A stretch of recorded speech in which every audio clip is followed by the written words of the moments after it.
मैं क्लास में था और काकोरी जो एक्शन हुआ 9 अगस्त 1925 को, काकोरी कांड पुराने समय में कहा जाता था, आज़ादी के जो परवाने थे उन्होंने इस लूट को, ट्रेन लूट हुई थी, अंग्रेज़ी सल्तनत का जो खजाना था उसे लूटने के लिए हमारे जो क्रांतिकारियों ने कदम उठाया था उसके बारे में मैं पढ़ा रहा था। तो मैंने देखा बच्चों को जब मैंने नाम लिखवाए, जैसे राम प्रसाद बिस्मिल साहब हैं, राजेंद्र लाहड़ी, शचेंद्र नाथ बख्शी, केशव चक्रवर्ती, ममथनाथ गुप्ता, मुकंदी लाल, ये सारे ऐसे नाम थे जिन लोगों, मतलब पूरी लिस्ट भरी पड़ी है।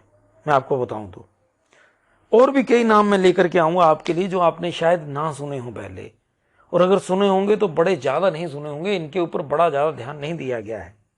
हाँ, ये भी एक सच बात है कि धर्म या जाति, खास करके जाति की मैं बात जरूर करूंगा, जाति देख करके ही तो क्रांतिकारियों को सम्मान दिया गया, जाति देख करके ही उनका नाम किया गया आजादी के बाद। खैर वो बाद में देखेंगे, लेकिन ये जो काकोरी कांड था इसमें 10 अभियुक्त मुख्य थे, जिसमें राम प्रसाद बिस्मिल साहब थे, पंडित जी, अशफाकुल्ला खान साहब थे, फिर मुरारी शर्मा, बनवारी लाल, राजेंद्र नाथ लाहड़ी, शचेंद्र नाथ बख्शी, केशव चक्रवर्ती बंगाल से थे, 3 ये लोग, और जो पहले मैंने बताया वो शाहजहांपुर से थे।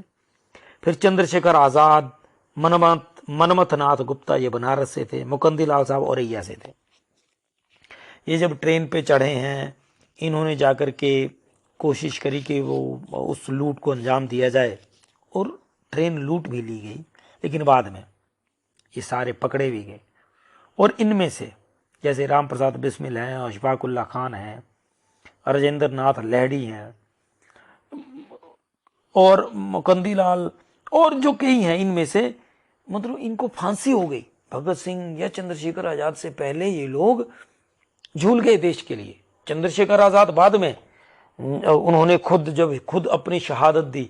उन्होंने बोला था कि मैं आज़ाद था, आज़ाद हूँ, आज़ाद रहूँगा। ब्राह्मण परिवार से थे, उनका भी आज़ादी के बाद से को बड़ा ज़्यादा उनका सम्मान नहीं किया गया। उनकी माताजी की हालत काफ़ी बदतर रही। उनके जाने के बाद हमारे हिंदुस्तान के लोगों ने को बड़ा अच्छा सम्मान नहीं दिया उन्हें। लेकिन राम प्रसाद बिस्मिल साहब, रंग दे बसंती चोला जब उन्होंने लिखा है, वो भी अपने साथियों के कहने पे लिखा। जब जेल में थे, इसी केस की सुनवाई चल रही थी बसंत पंचमी वाले दिन, तो उनके दोस्तों ने बोला वो कि पंडित जी कुछ लिखो यार, कुछ तड़कता फड़कता। तो उन्होंने ये लिखा है, सरफरोशी की तमन्ना भी उन्होंने लिखा है, ठीक है ना। लेकिन जो अपने उनके द्वारा लिखे गए लेख थे, उनका तो बड़ा कम प्रचार हुआ, उनके बारे में बहुत कम ही लिखा गया। हाँ, जो फिल्मों में भी गाए गए उनमें भी कोई ना कोई बदलाव होकर के ज्यादातर वो चीज भगत सिंह साहब के ऊपर कंसंट्रेट यानी केंद्रित करती गई। और राम प्रसाद बिस्मिल, राजेंद्र लाहड़ी, और ये सब जितने भी हमारे अशफाकुल्ला खान साहब, इन सब की जो शहादत थी इनको भुला दिया गया। उसका दुष्परिणाम ये है कि आज हम जब बच्चों को बोलते हैं, इनके नाम लिखवाते हैं, तो बच्चे विश्वास करने के लिए तैयार नहीं होते, और ये हमारा दुर्भाग्य भी है।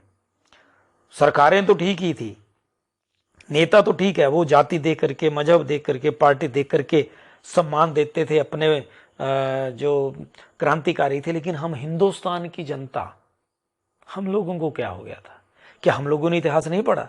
और अगर हमने इतिहास पढ़ा था तो फिर हम सच्चाई से छुप क्यों गए? हमने क्यों मुंह मोड़ लिया? देखिए, राम प्रसाद बिस्मिल जी ने जब लिखा मेरा रंग दे बसंती चोला, मेरा रंग दे बसंती चोला, मेरा रंग दे बसंती चोला, मेरा रंग दे बसंती चोला, मेरा रंग दे बसंती चोला, इसी रंग में रंग के शिवा ने माँ का बंधन खोला, इसी रंग में रंग के शिवा ने माँ का बंधन खोला, यही रंग हल्दी घाटी में था प्रताप ने घोला, यही रंग हल्दी घाटी में था प्रताप ने घोला। नव बसंत में भारत के हित वीरों का ये टोला।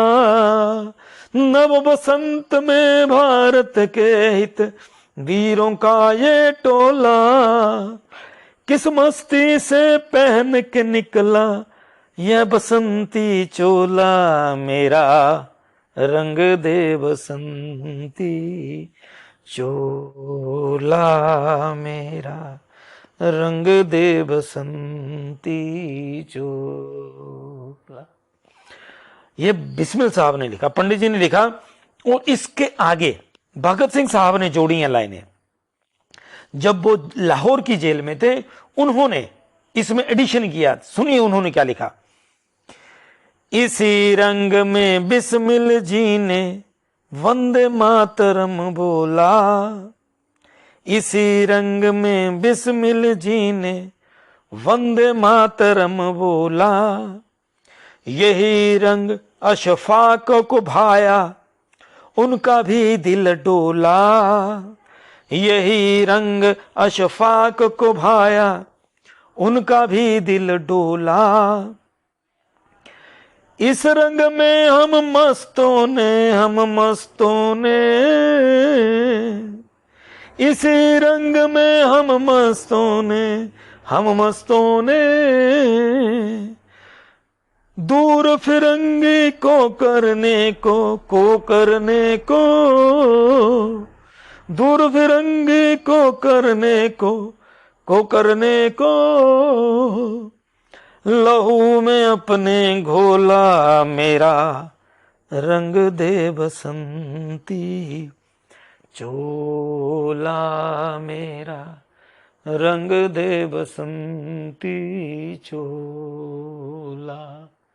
माए रंग दे बसंती चोला। मेरा रंग दे बसंती चोला।